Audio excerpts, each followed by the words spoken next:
da abba gida da gawuna duk ɗaya ne, ka daina ce min wani wai kai ga wanda ka fi so. A'a malam babu bambanci, dukkan su duk ɗaya ne. An saurayi minti ɗaya. A'a ba kai ba, na kusa da kai. Ni? Kai nake ne. Ni? Ka je mana. Bari in je in dawo mu gani. Na'am? Hajiya gani? Daman na ganka ne ina son ka. To, ni din kina so na? Oh. To bari in dan tambaya abokina in dawo. Yanzu zan dawo minti daya. Kai, ka ji me tace?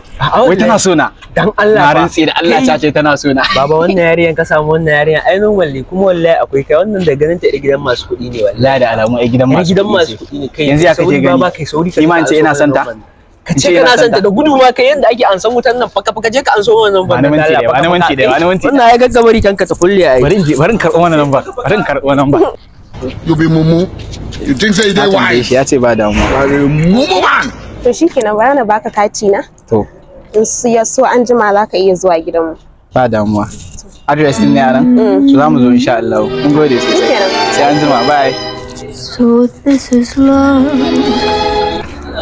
Kai ake ciki. Wallahi ta bani lambar waya ta hada address din su. Za mu je gidansu an jima. Za mu shiga.